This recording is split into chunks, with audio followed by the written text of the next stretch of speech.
And so last May, we had Detective Greg Clark come and talk with us, and he gave us the criminal perspective. And today, we're going to address the more of the practical, what comes into your home almost every day, and try to prepare you to resist those temptations and to make you aware of what's going on.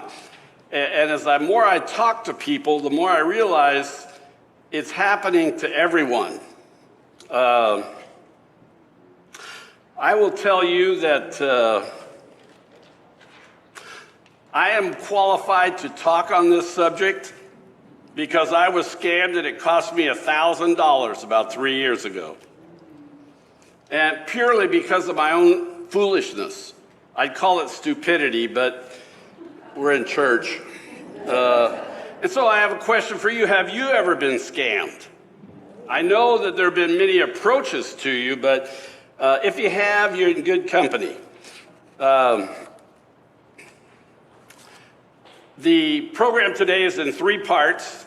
I'm going to present a PowerPoint presentation. I'm then going to turn it over to Matt Miller. As I was preparing for this PowerPoint presentation, I realized there were pieces of it that I was in over my head. But I happen to go to Bible study every week with a brother named Matt, and I remember that he had just recently, or a year or two ago, gotten a master's degree in cybersecurity, and that he now is working for large corporations doing cybersecurity. Sounded to me like he was the guy I needed to answer your questions. And so I approached Matt, and he took the afternoon off and is going to be doing phase 2 of the presentation. And phase 3 is 8 handouts that are on the table in the back, and how to avoid a scam, phone scams, how to stop unwanted calls on your cell phone.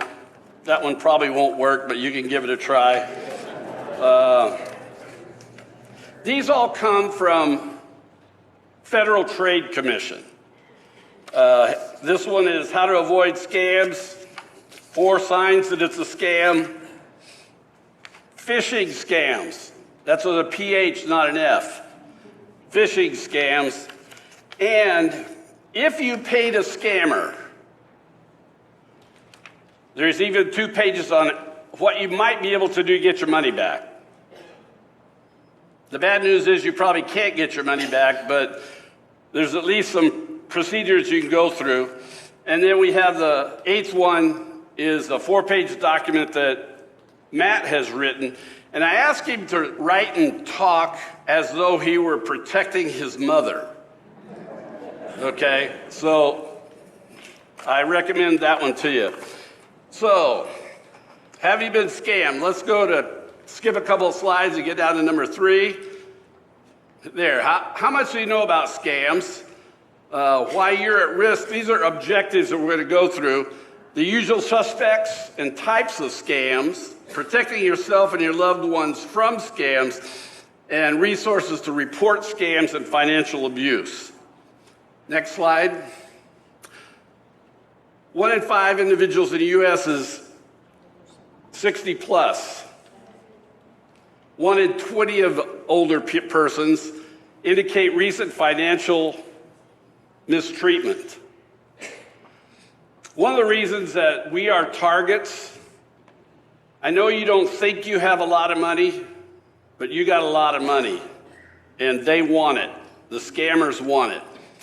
Only 1 in 44 elder financial abuse cases is ever reported to law enforcement. Why do you think that is? We're embarrassed. In fact, I never even reported I have reported scams, but this one that cost me $1,000 I didn't report. 9% of financial abuse victims must turn to Medicaid after their own funds are stolen. It's a bad situation, and poverty is So, next slide. Why scammers target seniors? Well, I'm going to say these are the 5 things that are listed. Number 1 is both the seniors are greedy.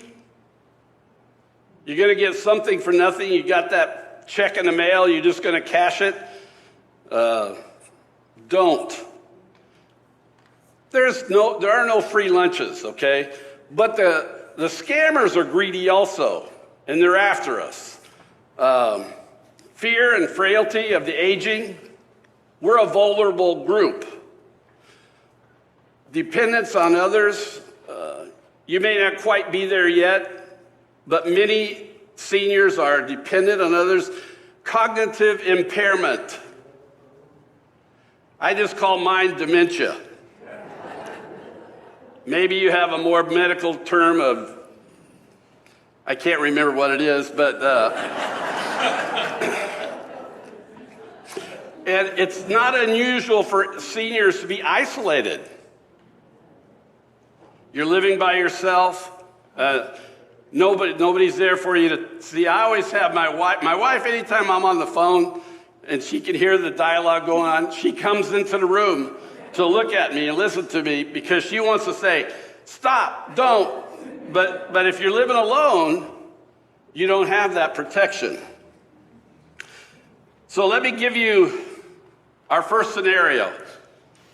Mrs. T, that's you, receives a phone call from an unidentified number. That's a hint. The unknown caller identifies himself as a good friend of Mrs. T's granddaughter who says he's been arrested while traveling out of state. The caller then tells Mrs. T that he immediately needs $10,000 to post bail for her granddaughter. The caller instructs Mrs. T to go to her bank, withdraw $10,000 in cash, place the money in a blank envelope, stuff it within the pages of a magazine, and go to a local grocery store where someone will meet her. So what's wrong with this scenario? Well, so many things should jump out at you, but the question is, what should she do? Well, let me tell you what she should do. Hang up the call. She probably should have done that early on, but she hang up the call and take notes about the call to provide to local authorities.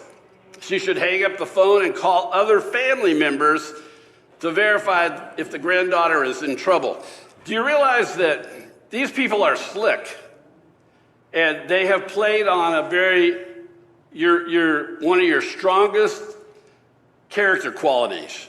You have a great heart and you care for your family. And if your granddaughter's in trouble, you want to help her.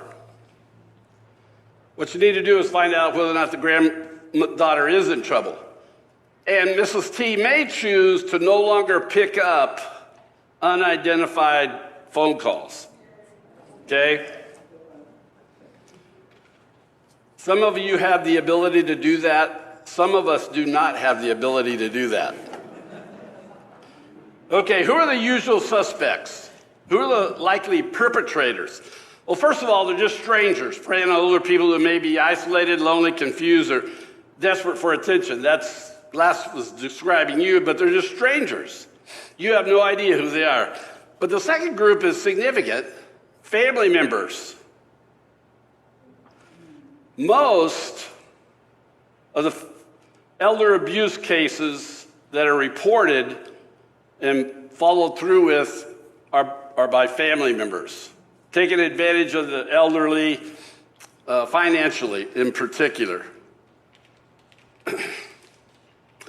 The third is caregivers, family and other who use fear or guilt to take advantage of a senior.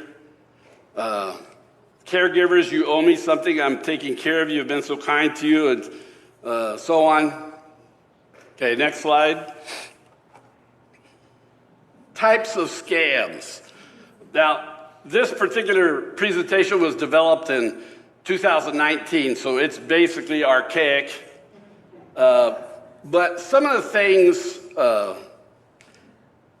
really don't change. And so we're going to tell you about 10 different kinds of scams that are pretty common. First is Social Security impersonation. Several variations of this. They all involve a scammer calling and asking for personal information, including Social Security number, date of birth, mother's maiden name, and/or bank account numbers, PIN numbers. They're looking a way to get your Social Security number. Bottom line is this: Social Security will never send you an email requesting personal information. Whoever sends you that email can make it look exactly like it came from Social Security. When I tell you about my most recent approach, I couldn't tell that this wasn't a really legitimate company that I do business with all the time. But it wasn't. So be careful about that. Romance scams. This one kind of caught me by surprise. But there are dating websites. You know what? They're not after your body, they're after your money. I have,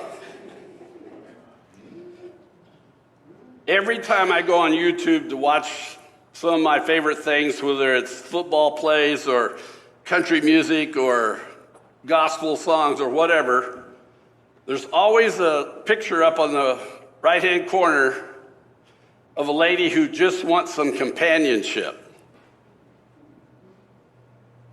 Do you know my policy? I don't need companionship. Maybe you do need companionship. Come here on Wednesdays at 1. We'll give you companionship. Do not click the upper right-hand corner. Okay, here's probably the most common is the telemarketing and robocalls. There's no face-to-face contact. There's no paper trail. These scams are incredibly hard to trace.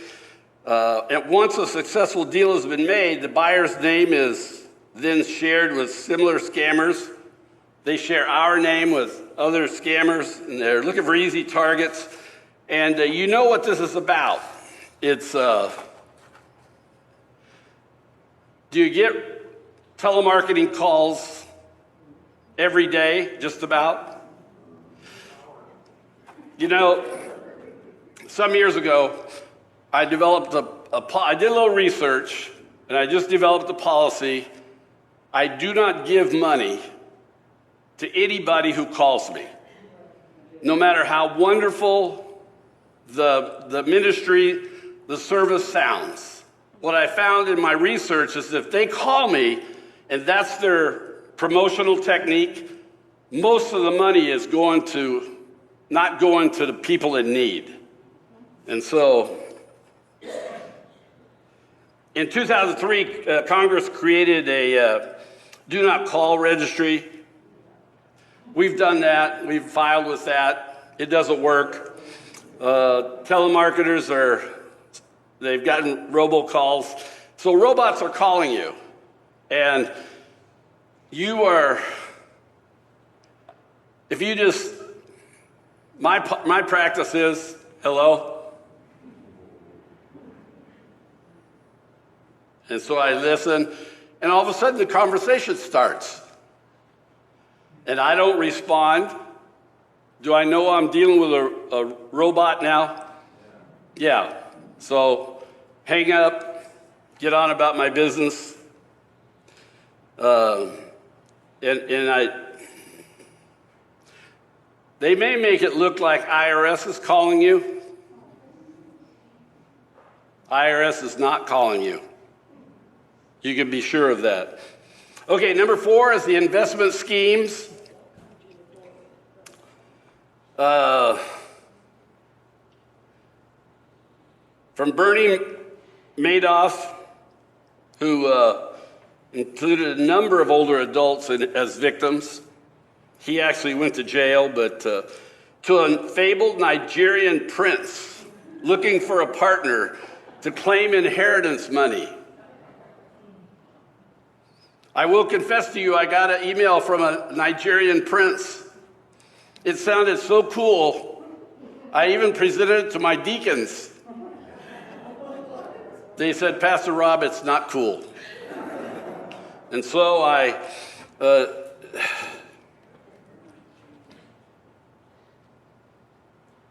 but investment schemes have long been a way to take advantage of older adults. This is where you might want to think about how you're investing your money. And somebody calling you out of the blue is probably not the place who you should be dealing with. Tech support, internet fraud. Internet scams are all over the web. Pop-up browser windows simulate virus scanning software that fools victims. By the way, this is the one that got me. They pop up, he popped up on my screen. I'm going to try not to be angry and get out of control here, but he popped up on my screen. He told me I had a problem. Of course, my computer was running a little slow. And he was taking advantage of that and asked me, he told me he could fix it if I would just give him control of my screen. I'm embarrassed to tell you, I did. And at the end of the hour or so, my computer was non-functional. I called him every name Pastor Rob could call him with a good conscience and hung up. You know what? He called me back. That happened 2 or 3 times. It cost me about $1,000 to replace my computer and to invest in protection. 3 months ago, a pop-up came onto my screen from Microsoft. As far as I could tell, it was real.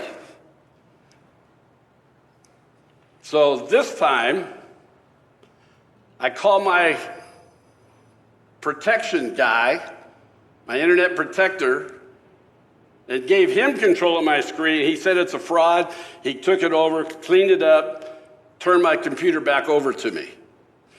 One thing I want to mention on this scam, which is that protection in the internet world, in the computer world, is not free. Some of it is, but I'll let Matt tell you about that. But usually it's not, and you're going to have to invest some money to protect yourself from these scammers. Number 6, funeral cemetery scams. Now, there are 2 types of scams targeting older adults on this one. The first approach is, do you know they read the obituaries and they know when your partner died? And so they call and they claim that your deceased loved one owes you money, owes them money. You know, when my dad died, he owed some people money. And one of them called me, and I knew him. Didn't surprise me at all that my dad owed him money. And so I paid him. If you don't know the person, you better check that out, because it's easily a scam in one of your most vulnerable times of life. The second type of approach is funeral homes. Now, I want to say, as a pastor, I've dealt with lots of funeral homes, done lots of funerals. And the funeral business is highly regulated. They have to tell you what you're buying. Now, when I said highly regulated, I didn't say they're inexpensive.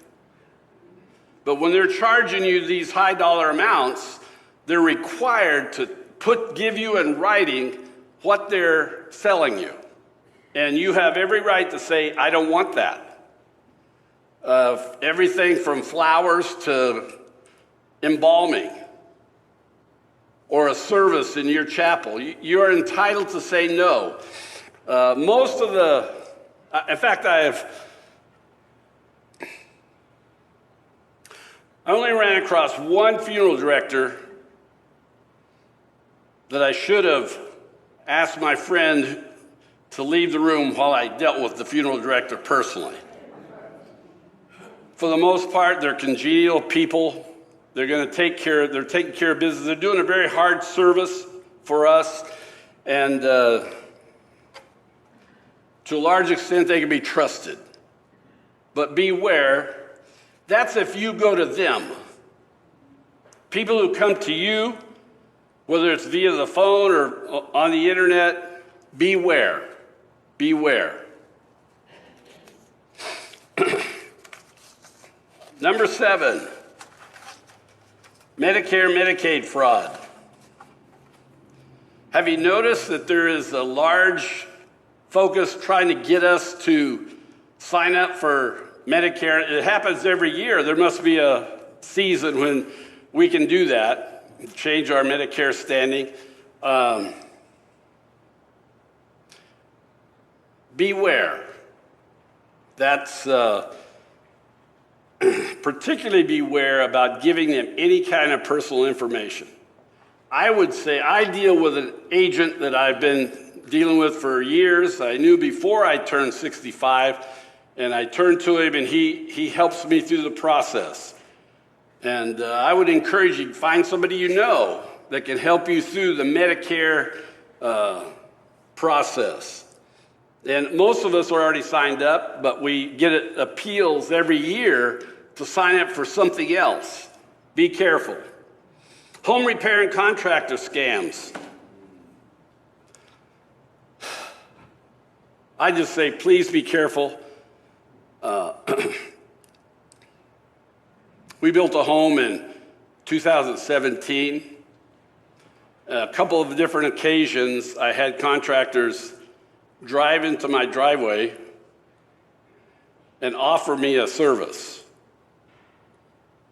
I got cheap asphalt. We're in the area. If we could just come and pave your driveway, if they look around your house, do they see that you need some home repairs? Almost certainly they do. And so they can come to you and offer you service. Check and double check.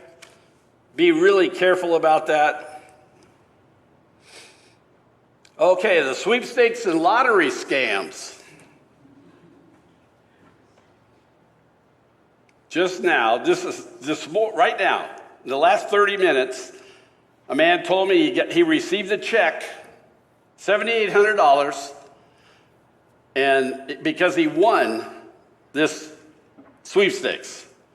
So what do they want you to do? They want you to go to your bank, deposit the $7,800, write them a check that will cover the fees and taxes. And you know what? By the time you get back to your bank, your $7,800 is gone because that check bounced. And your check, which is good, was gone. There are 2 rules you just need to learn by. Number 1, if you don't play, you don't win. Okay? Number 2, it's illegal to participate in sweepstakes outside the country.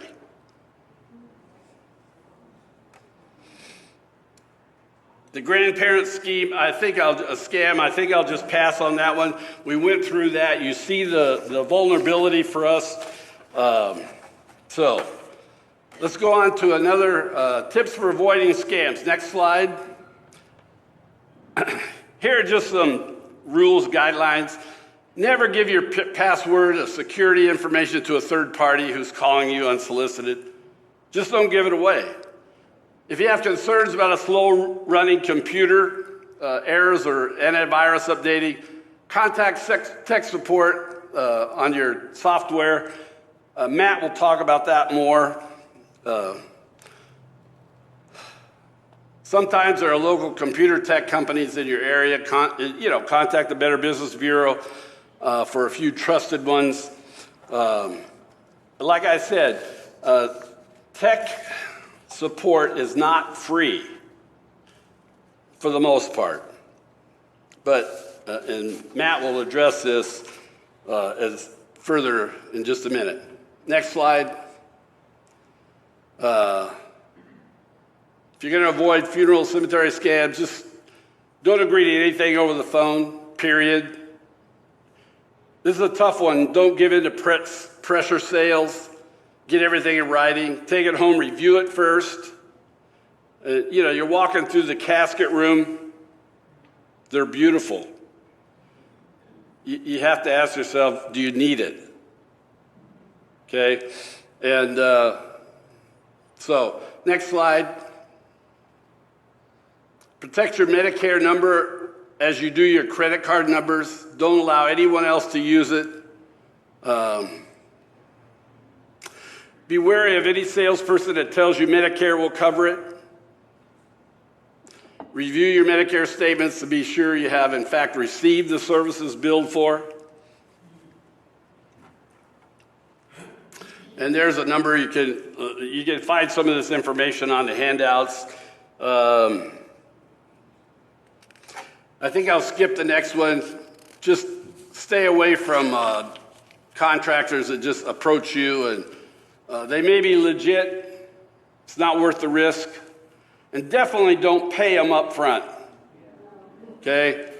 It's not uncommon for contractors to ask for half up front or materials expense. That's reasonable. Be careful. Make sure you know you're dealing with somebody. Get a deal in writing, a contract in writing. Next, you didn't win, you can't play. You can't win if you don't play, so don't play. U.S. citizens cannot play and win foreign lotteries. It's illegal. Next slide.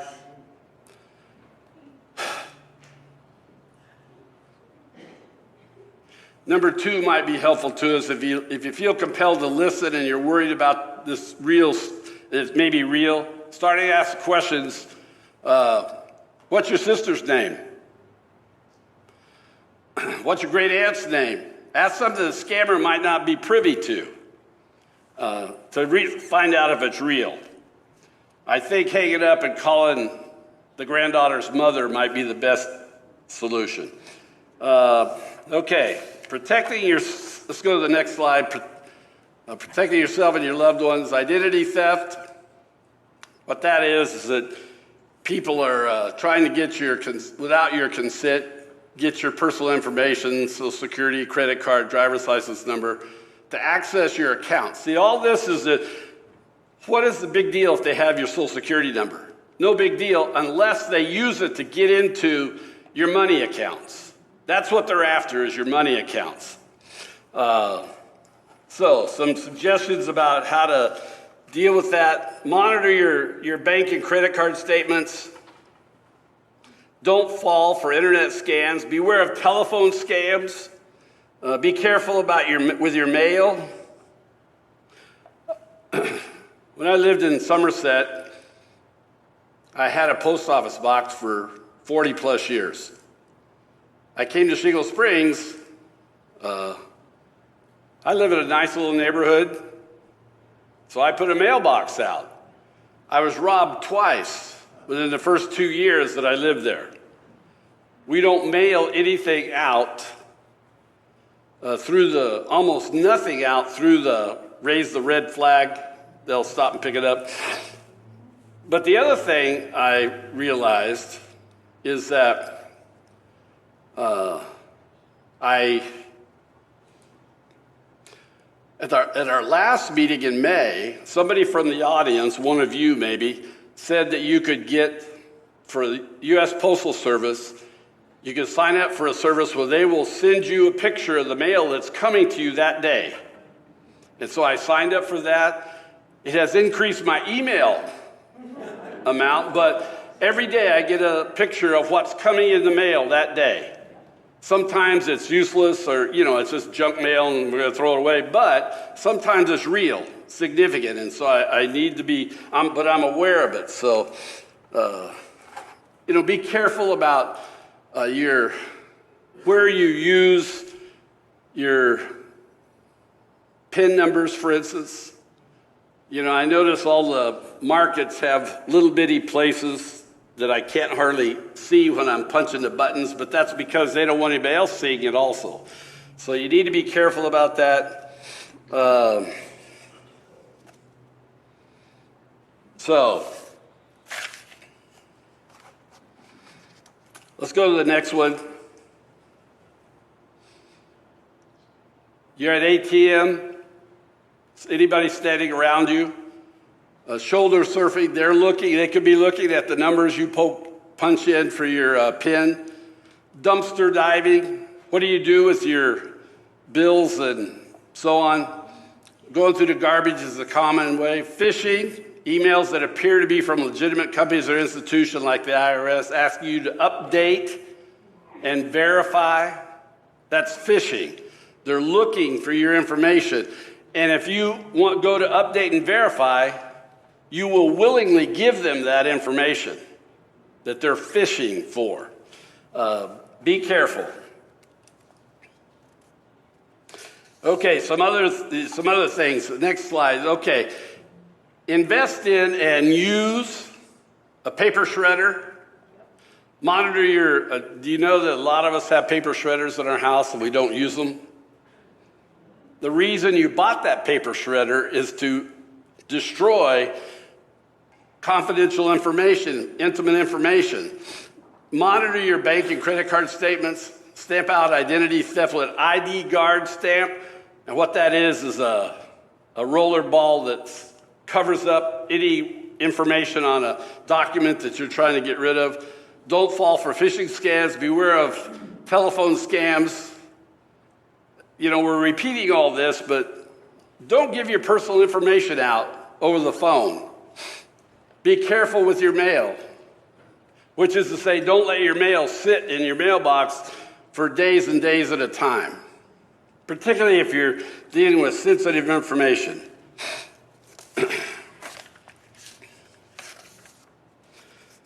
Okay. So what if you've been scammed? You suspect you're a victim. First two probably the most effective things to do are contact your bank. Your bank wants to help you get your money back. And your credit card company, and do that immediately so that they can help you. Time is of the essence. And they might be able to get, you know, you've probably all had credit card charges that weren't real to you.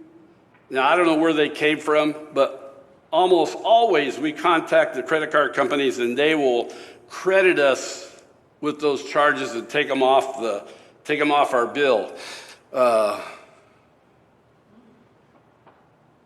We have a friend that is high up in bank management. She tries to warn people about money that's going out of their account. Mostly they don't listen. They want to help you.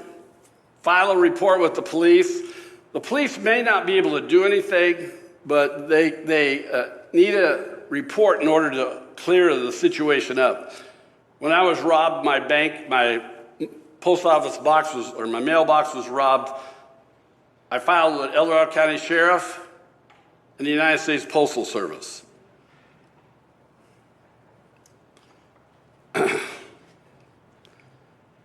I will have to say it didn't do any good, but at any rate, I filed. So check with your credit agencies, Experian, Equifax, and so on. And those services, you can do that for free.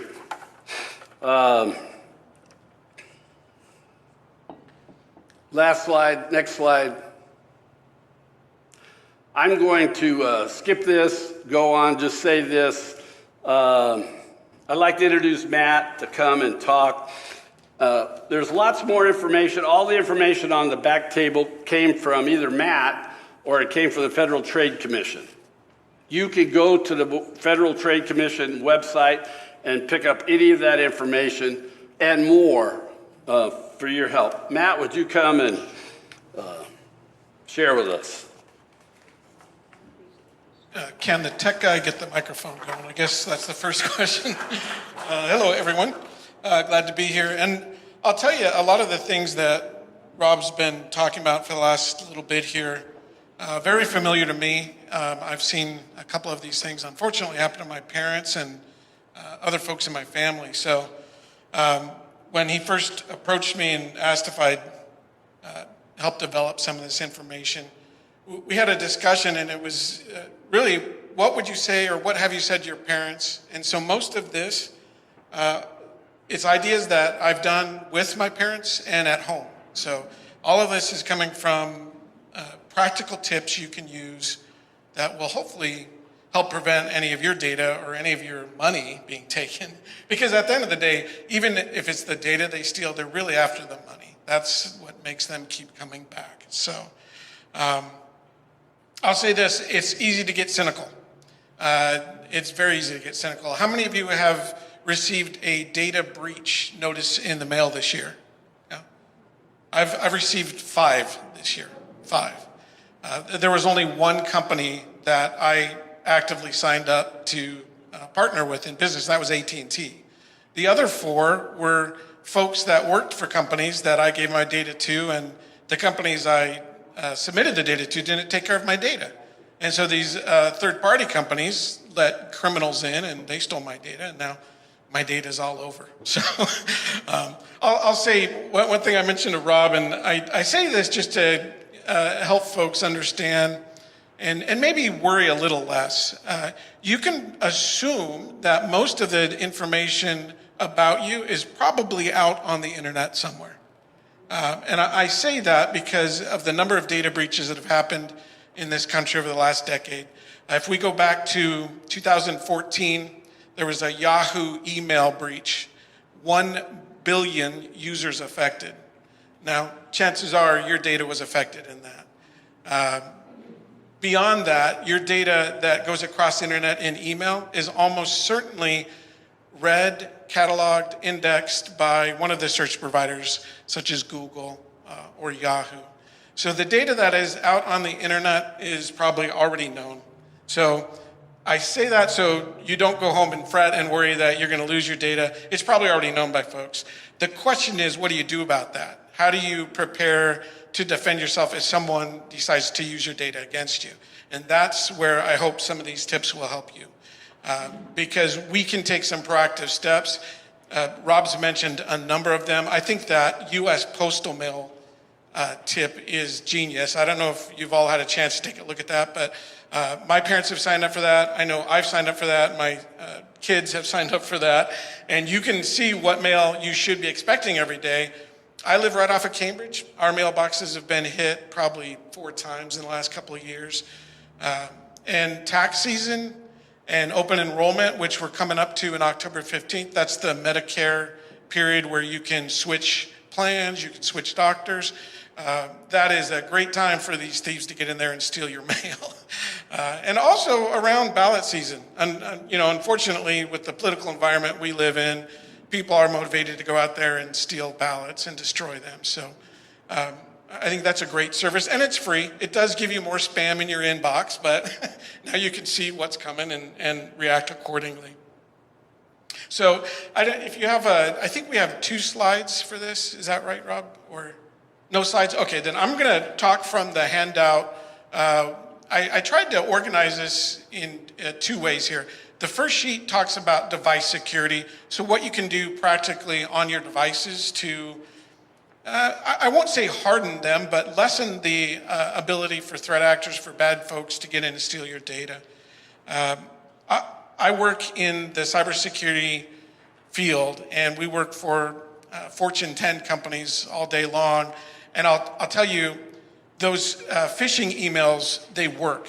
There's a reason you keep getting them. They work. They even work at the corporate level. Oftentimes they go and they'll send fake phishing emails out to see who will click on them. And the sad part is most of the people that click on them are IT professionals. So, it's like the plumber with the leaky pipes. The IT guy is the one who's going to click it because it looks cute. So that does happen in the real world as well. So don't feel bad if you've ever clicked one. They're designed to trick you. That's why they send them out. They make them look exactly like Golden One or Bank of America or Visa. They're very good at copying those pictures and the templates and copying emails that you would receive normally. So that's why they keep doing it. The tip on the last page that I printed there was never click a link. You just don't click it and you can't be tricked, right? I'll talk about that a little while on. First thing I talk about here on the device security is make sure your devices are up to date. And this is one, I put it the little lip in the bottom, there's a paragraph talking about operating systems and ensuring that they're still under support. It's something that a lot of us forget about. Microsoft does not continue to do security patches forever. After about a decade, they stopped doing that. They stopped spending money on their old operating systems, and they only focus on their newer operating systems. They do that for a couple reasons, but the main reason is money. It costs money to continue to develop those old platforms. And it also helps push their customer base to the new operating system. So again, they make more money if you upgrade to the latest and greatest. I will say though, it will be worth your time and your money to stay with the current supported version. You don't have to go to the newest version right away, but don't go past that end date. And as an example, the Windows 10 product, which is probably what most of you are using, I would assume Windows 10, that one goes out of support next October. So after next October 14th, they will no longer be doing security updates. So just keep that in mind. Windows 11, of course, upgrading to Windows 11, most of the time it's seamless, but there are some hardware tricks in there, and they've now built in, again, some more modern security infrastructure that will force you to upgrade your hardware as well. So when you get ready to upgrade, make sure you read all the fine print, because there's a lot of details there. But it's not just about operating systems. I think the other things that most people should pay attention to are their browsers. So how many of you use Google Chrome? So a lot of folks use it. How about Microsoft Edge? A few, but not as many. Firefox, any Firefox users? Okay. So all of these browsers, they are constantly sending out updates. And I mean constantly. They are doing these on almost a weekly basis. And that's because every time they think they've secured it, the bad guys out there figure out a new way to get in. So they're constantly updating those. The thing I would recommend to you is make sure you're using a current version, and make sure that you have automatic patching turned on. So automatic patching is a wonderful thing, except for CrowdStrike. We can talk about that if anyone wants to talk about that later. But automatic patching will save you a lot of time and a lot of money, because it'll just update your systems in the background. You turn your computer on, you leave, if it's on for a few hours, it's gonna go out there and check with Microsoft, check with Adobe, check with Firefox, and download the latest patches and install those probably without you even knowing. Every once in a while you might have to reboot to enable the patches, but really you can kind of set it and forget it, as the commercial says. One of the other things that I would mention, just because I said the word reboot, it triggered me, but I would reboot the computer as often as you can.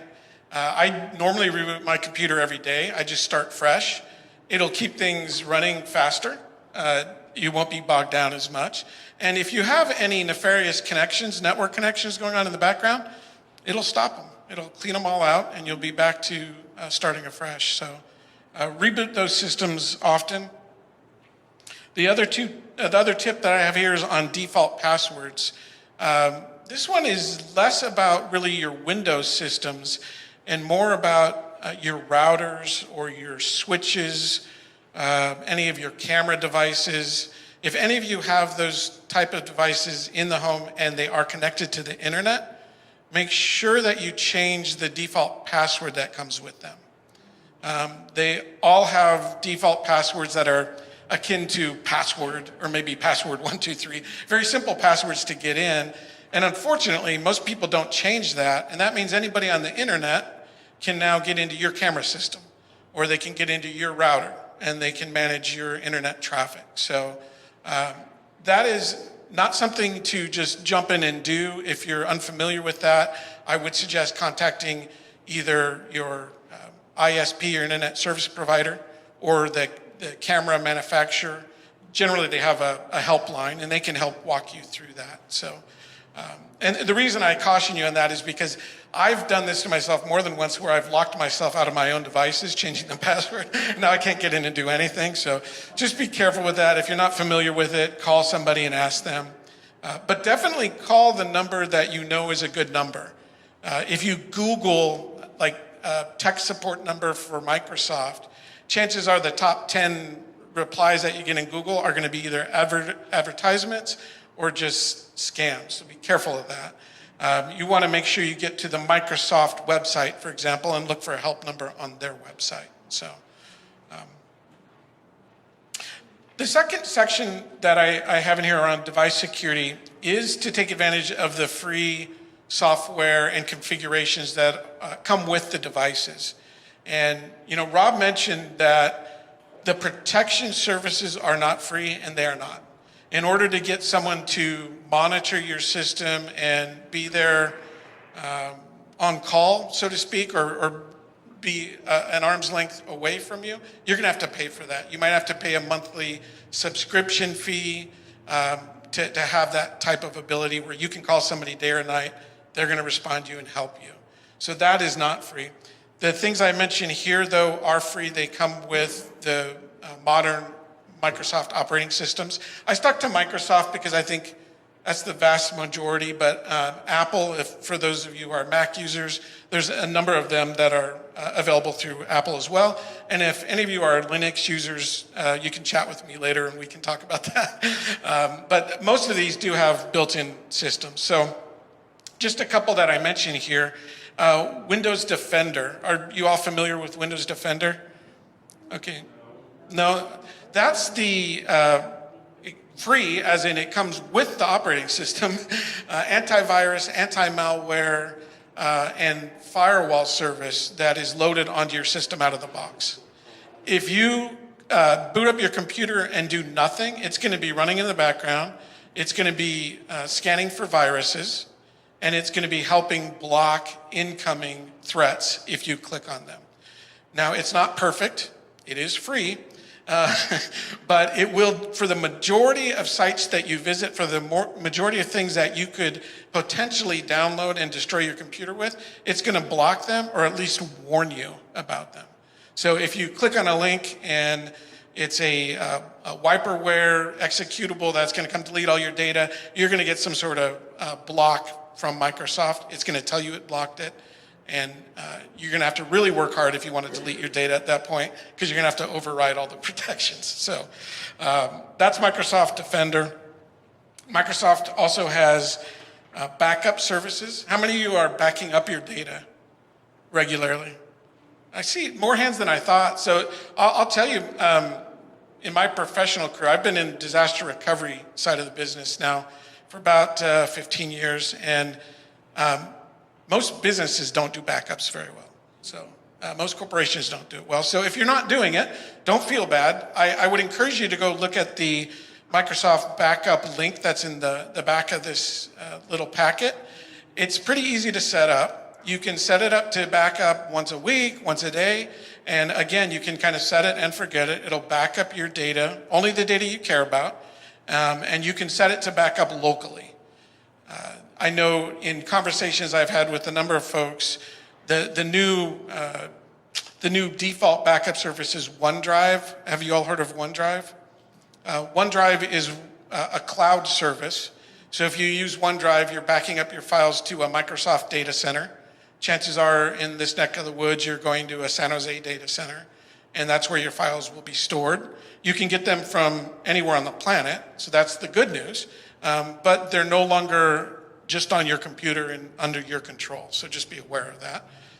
Some people have different kind of levels of risk appetite, if you will. So if you're comfortable with that, then feel free to use OneDrive. If that just scares you and you really want to hold on to your data tightly, and I don't blame you for that, then make sure you're backing up to a local device, either your C drive or to a USB disk, what am I looking for? The little USB guy that you plug in, or a USB drive. So you all know what I'm talking about, I hope. Anyway. And then for those of you who are a little more adventurous, there are some advanced services, Windows BitLocker and Windows Firewall services. These can absolutely help from a data protection and a network protection standpoint.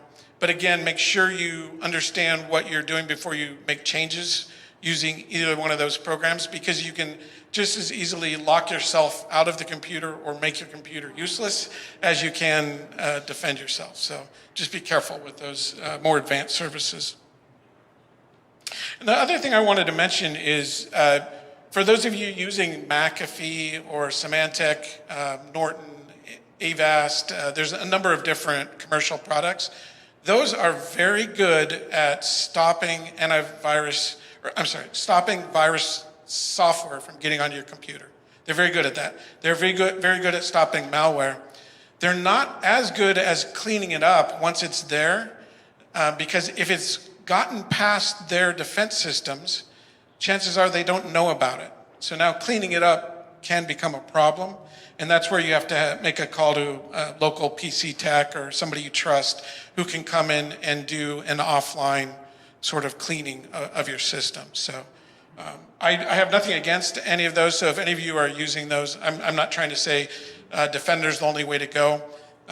Just to understand, there are pros and cons for all of this. The next bit, and maybe I was thinking about, like, should I start with this or not? But really think about what data is on your computer. I think this is often overlooked. You don't have to store 30 years of financial data on your computer, right? You don't have to do that. You don't have to store critical health information on your computer. You can take all that and move it offline to either the USB device I was mentioning earlier, or SD card, or you could move it to a computer that never gets on the internet, right? So before we go making serious configuration changes to any device, or changes that are going to make our internet usage or our daily computer usage really difficult, think about what you really need on the computer, because that'll make things easier for you right out of the gate. Anything you don't need on the computer, take off the computer. Put it onto a device that's offline and keep it there. When you need it, it'll be there for you and you can go retrieve it. So I know it might seem simple, but it's something we often overlook because we're all creatures of habit. I'm so used to just downloading and storing, and there it is on my computer. I never think a day about what's there, right? But maybe this afternoon when you go home, take an inventory of what's in your My Documents folder. Look at what's in your download folder. See if you honestly need it, and then make some choices about what can move off. One of my things, professionally and personally, my favorite key on that keyboard is delete, because you're going to use it often, so use it early and often. Delete those emails because you don't need them, and delete the data that you don't need on your computer. In terms of, Oh, okay. Brett, we'll get to some of those later, hopefully here. The next thing I mentioned here is assume that your data can be or already has been published. And again, I mentioned this at the top.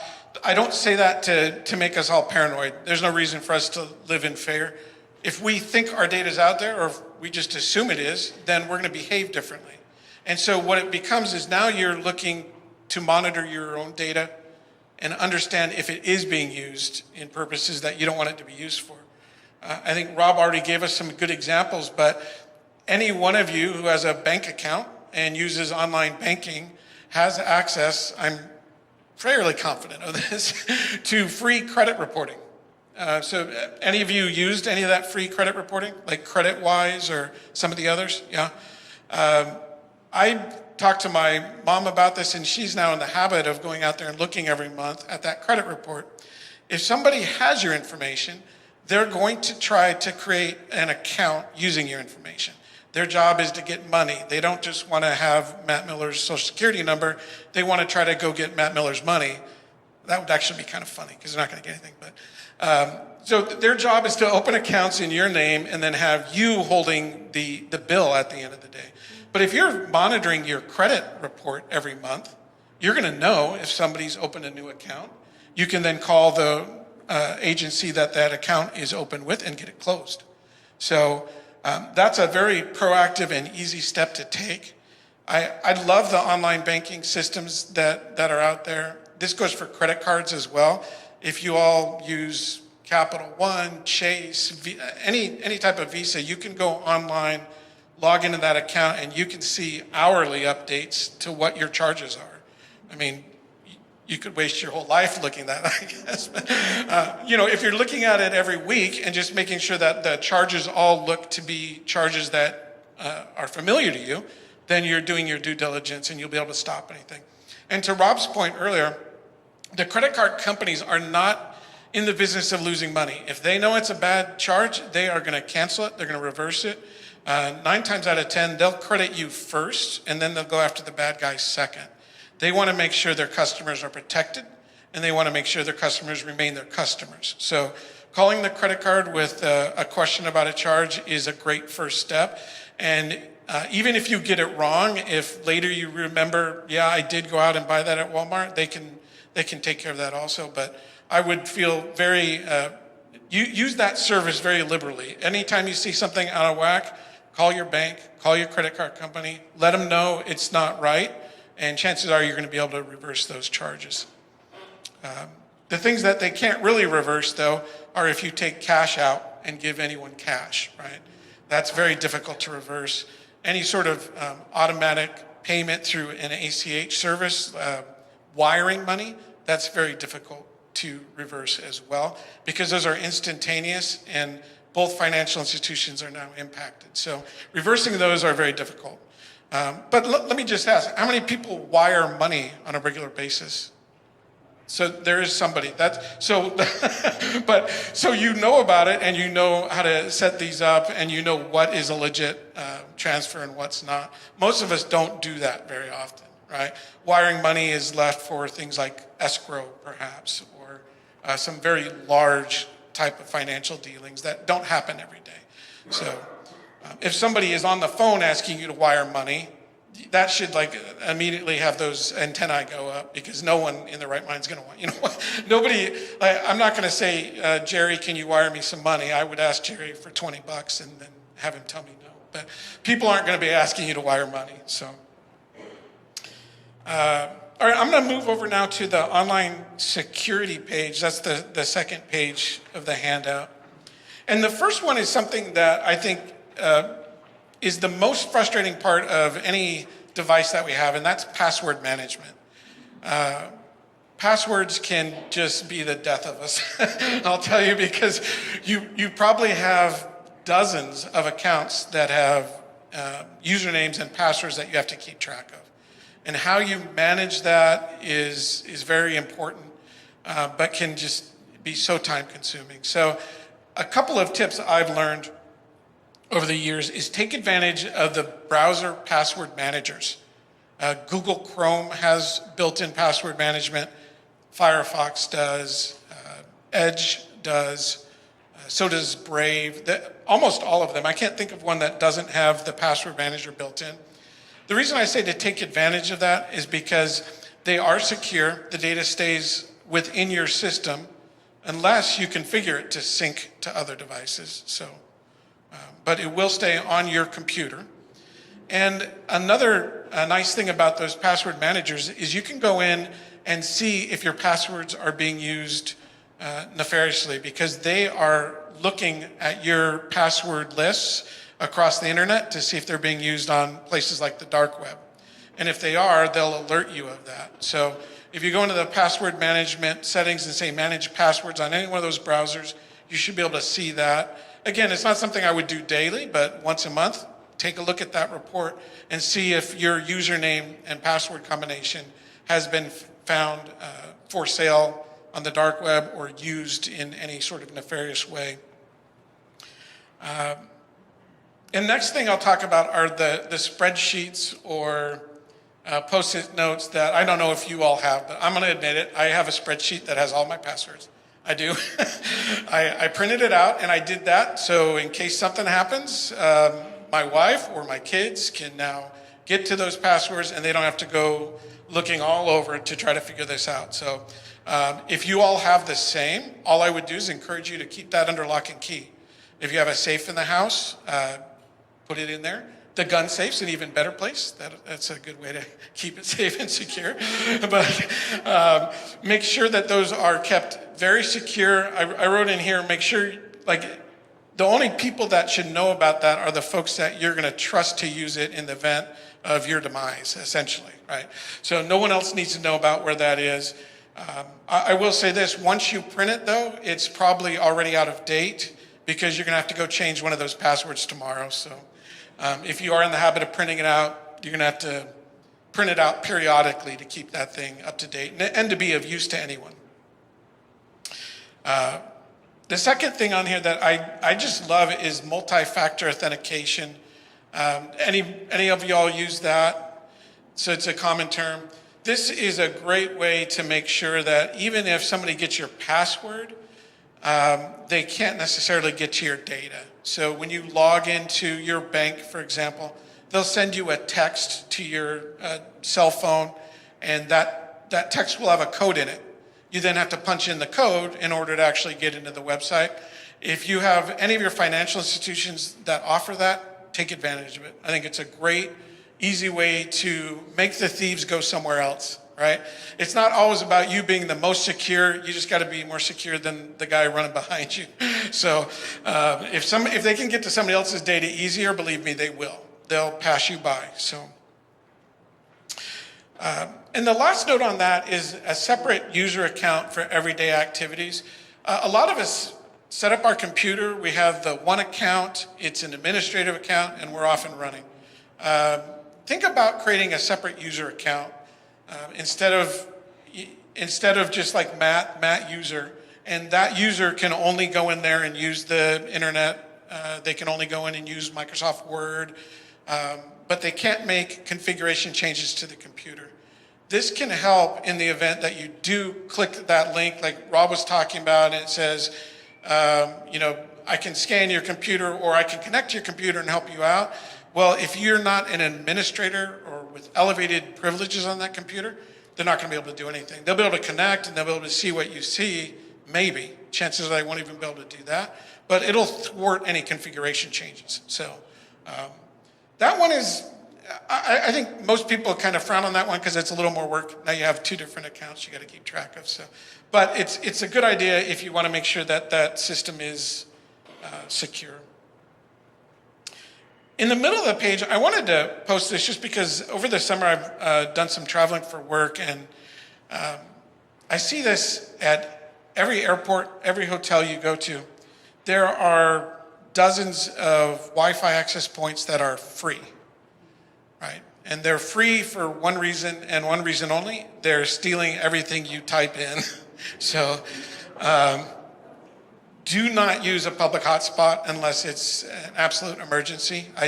I would just say don't do it, and that'll save you a whole bunch of trouble. Especially airports. There are literally people camped in airports on their computer with a fake Wi-Fi stealing people's data. So just don't do it. Most folks have data plans on their phones now, so you can still do your texting, you can still make phone calls, you can still browse the internet from your phone.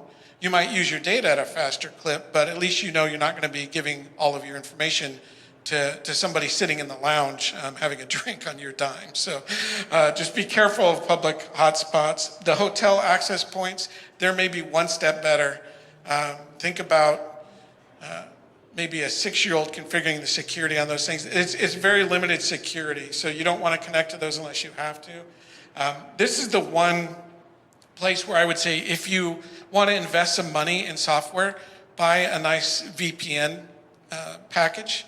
That's a virtual private network. Essentially what that does is encrypts all of your data from point to point so nobody can read it. It wouldn't be worth them to try to decrypt it. That costs too much money and takes too much time.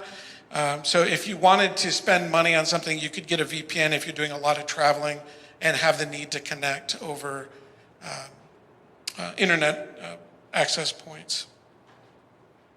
And then lastly, I want to leave with this just because I think in Rob's presentation, we mentioned this a lot. Don't click on any links. Just get in the habit of not clicking a link, period. There's really, I understand the convenience, believe me, I do, but you're going to get text links, you're going to get email links, you're going to get all sorts of links, pop-up links. Just don't click them. Just get in the habit of not doing it at all. If it's something you're really interested in and you want to take advantage of some promotional item from a company, go directly to their URL, to their website, and look for the information there. I guarantee if it's a legit sale, if it's a legit advertisement, you're going to be able to find it on their website. So don't be afraid you're missing the deal of a lifetime.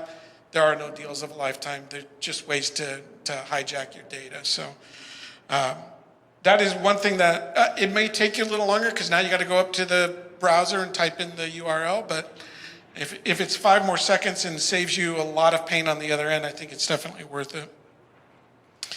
And the last thing I'll leave with, and I think this gets back to something Rob mentioned. I noticed my dad actually got taken advantage. It might have been the same guy, Rob, because the guy came in and took over his computer, and sure enough, my dad's locked out of his computer, and he'd given him the credit card. They'd already made that charge, and so he lost his money there. But I would just say this: if you're ever in doubt, if you get a pop-up, you get some weird thing that comes up in your Internet Explorer, and you're not sure of it, just turn your computer off. Just turn it off. Chances are, if it's a pop-up, you haven't gone to a point yet where they're actually in control. You're going to have to click it to make sure that they get control. If you turn it off, you take that away from them. Now they can't get into your system, and they're not going to be able to get back in unless you go back to the same website and do the same thing, right? So don't do that. But if you ever get a pop-up and you're worried about it, just turn that off, wait a few minutes, turn it back on, and don't do what you just did to get you there in the first place. So, I think with that, I'll end it. I did provide all the source data and some URLs in the back of that document. So if you're interested in any of these things, you can go read online for more details. So thank you.